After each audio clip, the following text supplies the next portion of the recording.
60 lakhs in penalties, not for fraud, not for black money. It's simply for not reporting your assets properly.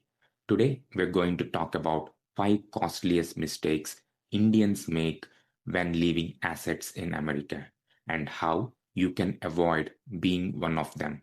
This is something nobody talks about when leaving assets in US after returning to India.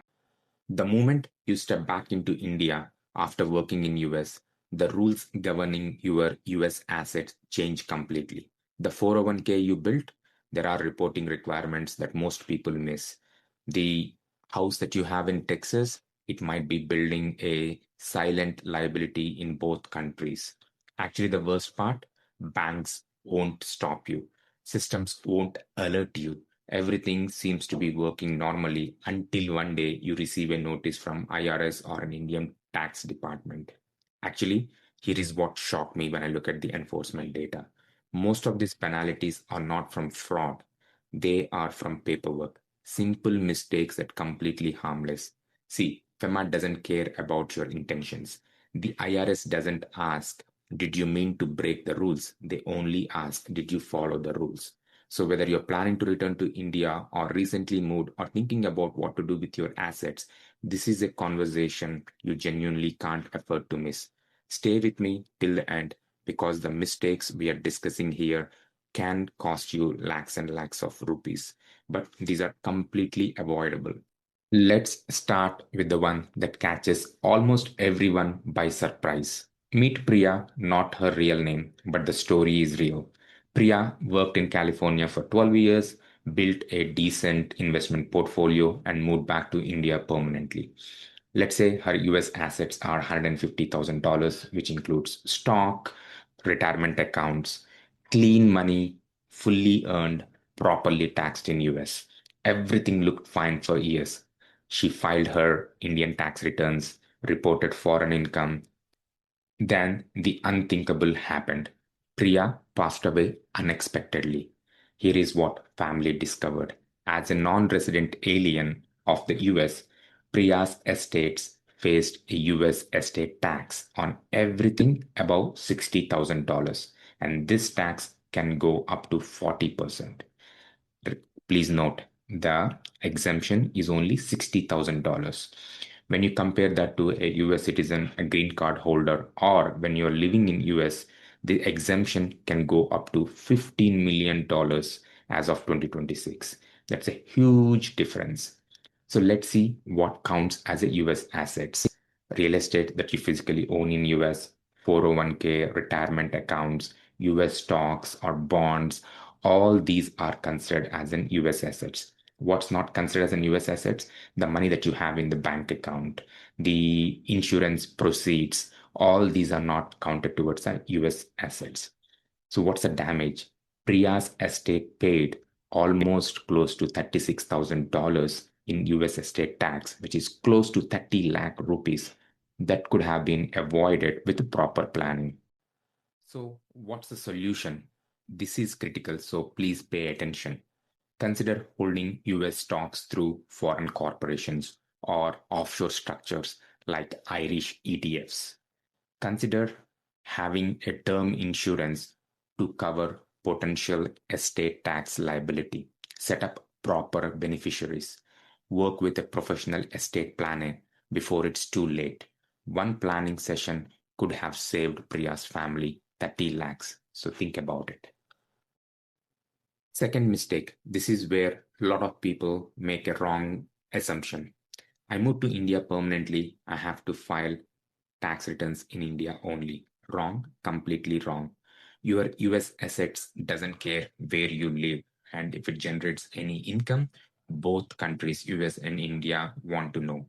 You need to file 1040 NR, which is a non-resident alien form, if there is any income from your property or dividends or interest income or any source of income in US.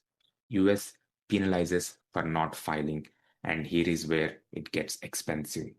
Failure to file, 5% of unpaid tax per month, and it can go up to 25%. Failure to pay, it's an additional 0.5% per month, and accuracy penalties, 20% of underpayment. These compound fast.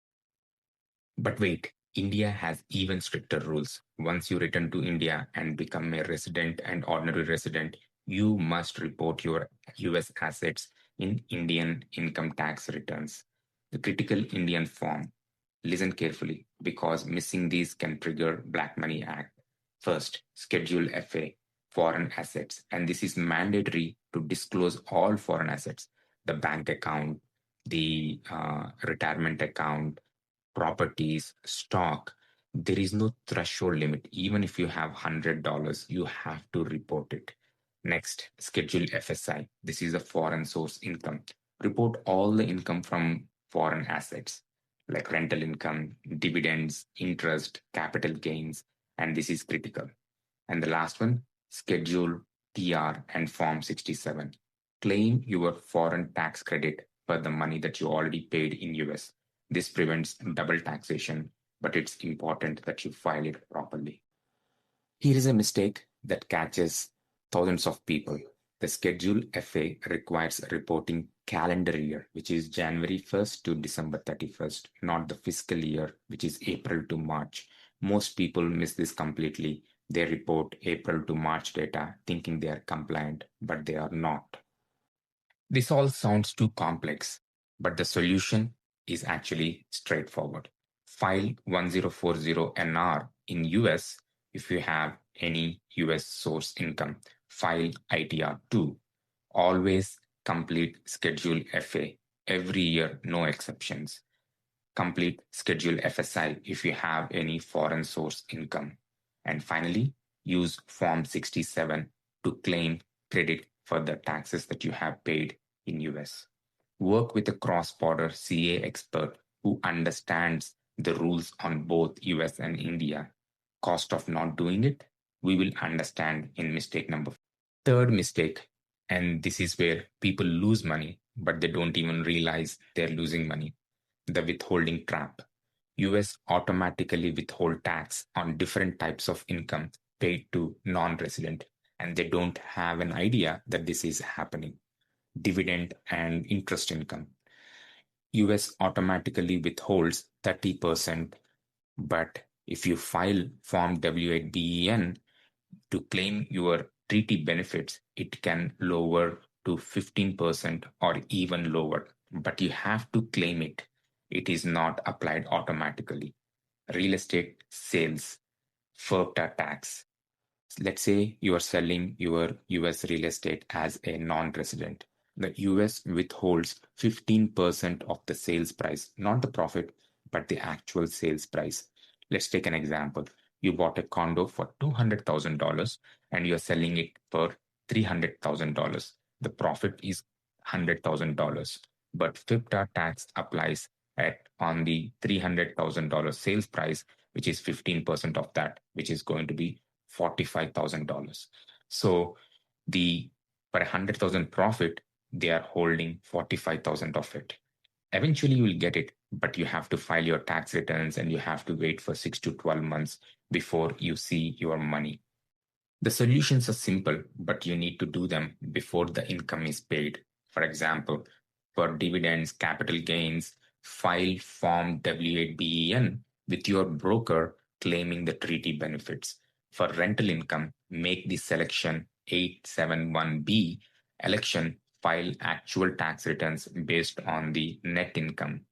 And for real estate sales, apply for tax withholding certificate 8288B to reduce the withholding to your actual tax liability. Fourth mistake, this is where things genuinely get scary. If you have thought US penalties were bad, wait until you hear about Black Money Act.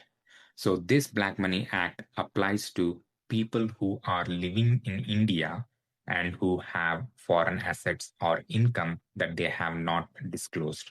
This is one of the stringent tax laws that you would encounter. So this applies to people who have moved back to India, who might have acquired assets while they were living abroad, and this applies retrospectively. So this act gets triggered if you fail to disclose your foreign assets or foreign income, especially on Schedule FA. If you fail to clearly explain the source of the funds, or if the tax department believes you are intentionally hiding something. And the penalties are brutal. You would pay 30% flat tax on the undisclosed asset or income, and the penalties goes up to 300% of the tax amount. So the total liability is going to be 120% of the asset value. Let me make this concrete. You have an undisclosed US bank account with 50 lakhs. So the tax is going to be 15 lakhs on this, which is 30% of the 50 lakhs. And the penalty is 300% of this tax amount, which is going to be 45 lakhs. So the total penalty is 15 plus 45, which is 60 lakhs on a 50 lakh asset. You are paying more than your asset value. Let that sink in. But it gets worse. Criminal prosecution for willful non-disclosure is another thing that you need to keep in mind. 10 lakh penalty for undisclosed asset per year, an additional 10 lakh for providing false information, compounding fee until you close everything. And here is the scary part. There is no statute of limitation. Typically, regular income tax has 6 to 7 year assessment limit. But the Black Money Act, there is no time limit. An asset you fail to disclose 15 years back can be penalized today. So what's the solution? If you have any undisclosed foreign assets here, what you need to do immediately. First, file Schedule FA in your next tax return or revise tax return if it's still within the date. Voluntarily disclose everything before you get a notice. File Form 67 to claim foreign tax credit on the taxes that you paid in US. Gather complete documentation providing the source of every asset. Consider professional help from a CA specializes in Black Money Act. The difference between voluntary disclosing versus getting caught. Voluntarily, you might pay taxes and some penalty, but you can avoid prosecution. After notice, you're looking at maximum penalties and potential jail time. Which one would you choose? Fifth mistake, this one seems boring until it costs you. Managing US assets from India brings unique challenges and a lot of people underestimate it.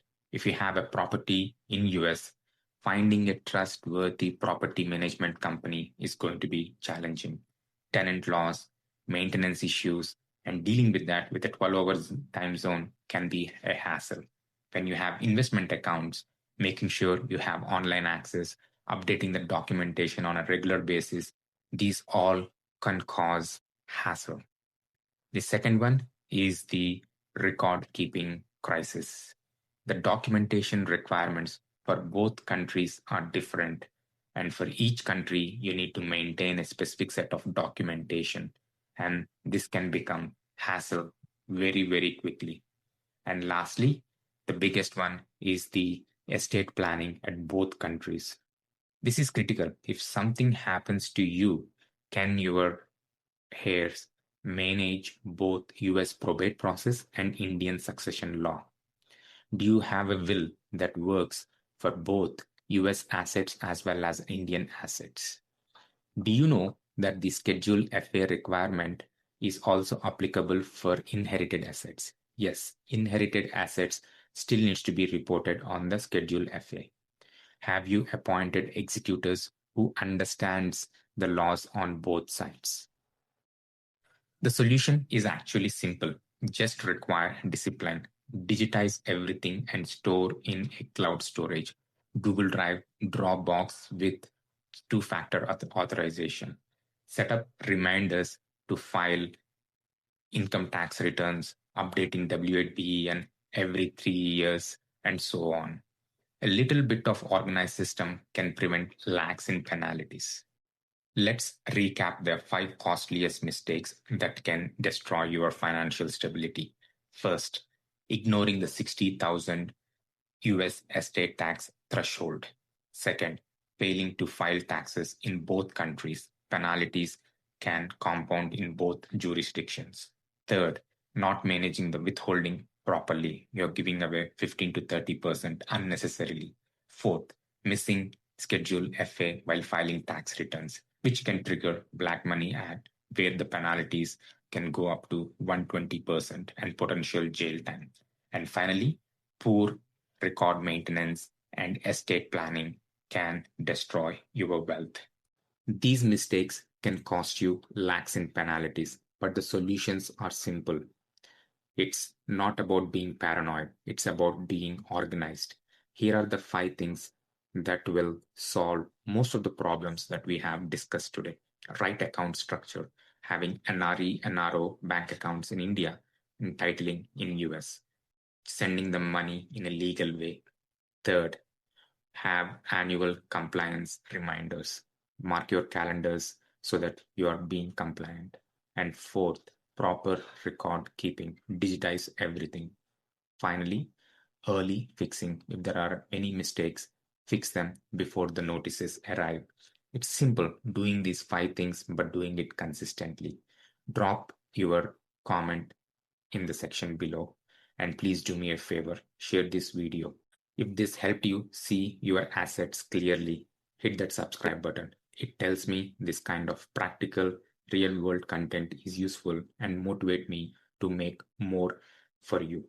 Thank you for watching. Stay compliant, stay wealthy, and I'll see you next time.